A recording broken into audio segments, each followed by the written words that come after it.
Hey, how'd the interview go? That didn't sound very confident.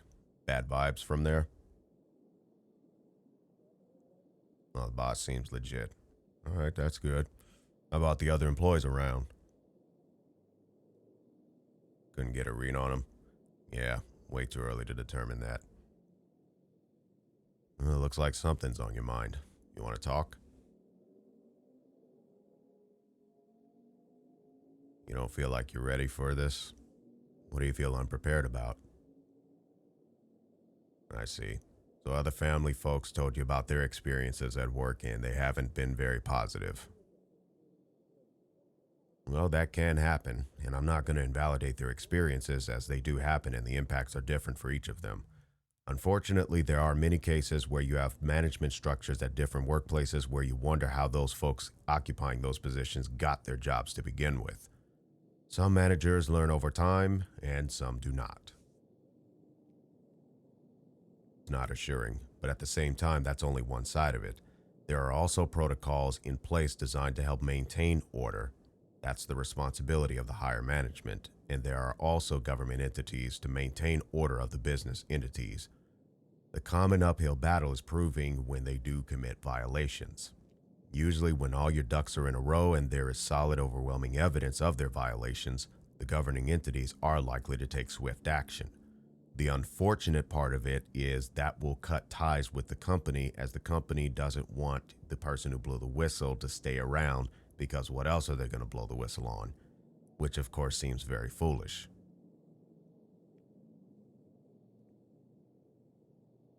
Well, I had a different kind of case like that, but it didn't involve the employer, it actually involved a fellow coworker. Oh yeah, when you do your job with consistency and a sense of excellence, your value to management will increase exponentially. However, a fellow coworker, by circumstantial evidence of how everything went down, was jealous of that and tried to get me fired. When the company didn't give him what they wanted, which basically fired me, but they did issue me a written warning because they had to do something, that coworker tried to sue the company, but they did not have enough evidence to actually show there was actually any violation committed by the company. So therefore, that case was dismissed. Yeah, I know. You just gotta let that stuff roll off the shoulder and move on. Every business entity wants hardworking employees, and a number of them would likely keep those solid employees if they paid them a living wage and also allowed them places to grow. What I mean by growing is this. There are two common reasons people may quit their job. One is a lack of significant pay. The second can sometimes be in combination with the first, and that is stagnation of the position. If you're doing the same old thing all the time and nothing new at your job, it's likely to get boring at some point.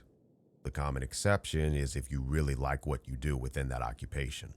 So if there are elements in which that the worker can expand in that position or possibly get promotions in that regard, then that can keep things a bit more fresh. Great question. I quit my job because I was tired of all the shortcuts my employer was taking that only led to the subordinates having to work harder. The operations were inefficient in performance, and our concerns to management were submitted without any resolution for long periods of time. The inefficiency was from the technology we were using. It was significantly outdated and pieces fluctuated from operating to inoperable. Some devices we could get working quickly, while others it took longer due to having to get scarce parts or the prolonged process of reprogramming it after such technical surgery. Plus, we were not allowed to inventory spare equipment as much as we requested. Management just said they needed those items at other branches since they didn't have any. It was their way of saving money. You're speaking to the choir. It is indeed unwise, and it did not help that when they had a situation, they would contact us for assistance with very little time before their deadline to correct the trouble conditions, and then ask that we rush through it. As the lead tech, I often had conversations with the managers about this, and it seemed the reasoning just went through one ear and out the other, or a blind eye to the written reports. Now I know what you're thinking. These folks seem very insensitive and dumb. But remember, we don't have all the details. Ultimately, knowing the cause of the problem is great, and even sharing a solution is even better. But we also need to show how that will work from a financial perspective to achieve the goal of the business. And when it comes to businesses that are in the stock market, that can be another can of worms because portions of the revenue must be assigned to pay the shareholders. Why? Because they are, in a way, part owners of the company/corporation. I don't know all the ins and outs of it, but in a lot of cases, it does not end well for those at the bottom of the totem pole. The definite answer by common testimony: management will consider a solution that will help in the efficiency with their subordinates when it shows itself to be a benefit financially. And this can be an uphill battle at times because of the common strategy, turn and burn. Basically, the company lets an employee work until they feel it's time to move on. Then they'll hire someone else and the cycle repeats. When you have a combination of low pay and inefficient operation in the workplace, you are likely to have issues with employees staying. Some companies use desirable benefits to balance this, such as medical and vacation. But the medical benefits over the years have pretty much sunk. I know that's a lot of info, but you must also understand that not all companies are in this kind of turmoil. Some companies actually do provide substantial comfort, both financially and in job occupation within their organization. But you're going to have to do your own research to find out who those companies actually are. And if you don't want to go the low totem pole route, you can start your own business instead. Well, you have to plan it all out, basically a business plan. Understand too that you will not just be dealing with typical employee drama. You as the owner will be responsible for all drama that happens in your company. So not only the employee drama, but also management drama. That does not mean that drama happens all the time. Even in my company, there is drama, but that drama is not very intense. It's mainly just peeves of mine. It's really just cases where some clients don't perform basic maintenance on their systems. But one thing I have to remember, I'm not them. I don't see their financial logs, and I don't know what options they have already vetted before they even called me. All I know is that their systems are not up to certain common standards, and I'm only looking at it based on what I would do with the extensive knowledge I have of such systems, which they most likely don't have either.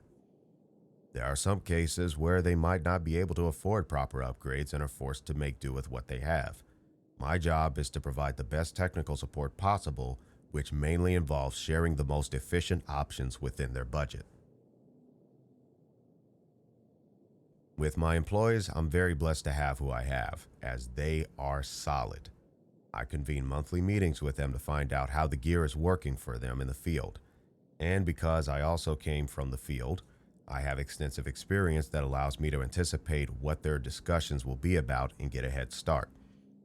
I'm actually out in the field with them in the larger cases, and I allow them to lead even when I'm there. When they need an extra pair of hands, I'm there. One of the major jobs of a leader, as that's what any manager or director is within a company, is helping your team to be the best they can. That involves analyzing their skill set and determining where those skills fit best in the company. Sometimes you're giving what is known as a nugget or two of your own experience to them to help them reach a higher level. Then you let them do their job. There's no need to be hovering over them all the time. That's known as micromanagement. You are doing your job as a leader efficiently when you can be absent and the team is able to continue the general operations without a hiccup. And as far as compensation, I have it structured where my employees get the bulk of what I charge the client for labor. I make it worth their while. Work is unfortunately inconsistent as it's based on client demand, and this whole pandemic did not make things any easier. My company was able to survive as I had savings for it, and I also kept busy in other lines of work. And that's something you will need to consider as well. You are the CEO, the CFO, and the COO. Even when you get folks for those positions, you are still the ultimate responsible figure. Now, if you decide to incorporate, that will change some things, to which you weigh the pros and cons of that as well. Yeah, I can understand where you're coming from.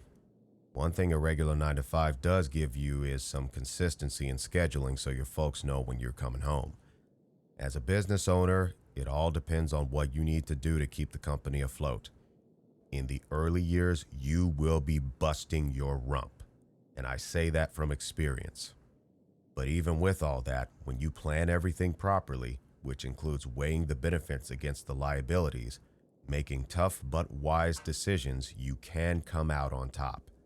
So to summarize, if you want to start your own business, here's the starting points. First, don't quit your day job just yet. Even though that phrase is often used in humor, it holds much validity in this case. You will need funds to get things going. Second, look at all your skill sets and look at the demand for them. You got to do research to determine if you'll get enough work in your area with your particular skills if it's going to be local. If it's online, then that may be a little different. Also, get some basic understanding of business and common practices. Third, calculate. You got to figure out how much money it's going to take to get things started.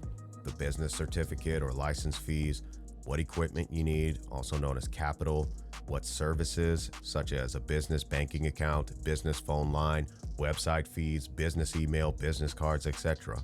Accumulate at least twice that budget because prices can change over time and you may run into some unforeseen episodes. You also need to calculate how much revenue you need to make monthly to stay afloat on your own. That's not just sustaining the business assets, but that's also sustaining your own household. Then you need to develop prices for your goods and services that compete with others. Not too low, not too high. Then you also need to find out what your tax bracket is if it's applicable. Estimate your taxes and have those funds ready to pay them in. Once all of the foundational financial stuff is figured out, you need to plan out how you are going to accumulate those funds. This is the reason you don't quit your day job. If you're going to take out a loan, you need to make absolutely sure you can pay that loan back. Do not rely on a hunch of business. Get actual facts. The route I went is I put a certain amount of my paycheck aside for the business for months, leading up to those days of putting the plan into motion. Another thing, networking. It's not just what you know, but it's also who you know and who knows you. Even in my company, I have fellow companies who provide the same services I do, and we can call each other if we need something. Sometimes I rent equipment from them, and they do the same with me. If we're unavailable to assist a client, we refer them to each other. Sometimes it's not going to be you that directly assists your client, but when you are able to send them in the right direction, they will remember you for that and are likely to consult you again. Well, ultimately, I have said a lot. Those are just some starting points, and there's plenty more to deal with, but you know me, I'm going to tell it to you straight, no fluff. Well, that's fine too if you want to work in my company, but the same rules apply. One thing I learned over time is that nepotism in the workplace is a recipe for disaster. Have you noticed you don't see many of my friends or even family working in my company? That's because based on some of their current behavior, they were not a good fit. And one thing you need to be careful of, never hire someone just because they are your friend. If their skills and character do not meet the standards of your company, you have the right, and it is of proper integrity, not to hire them. Remember, nothing personal, just business. If they get butthurt and cut you loose, let them go. That just means that whatever the relationship was, it was based on unhealthy conditions, and you don't need that toxicity. Here's what I recommend for you. Take some time to really think about this. You have 3 major options that can greatly affect your future, and you need to weigh through all of the benefits and the liabilities in all of those scenarios. Don't just pick my company just because I'm your brother or any other possible guilting factors. You do what is best for you. If you want your own business, I'll help. If you want to work this job you interviewed for, I'll help. If you want to work for my company, I'll help. But you choose the scenario that is best for you. All right? Good stuff.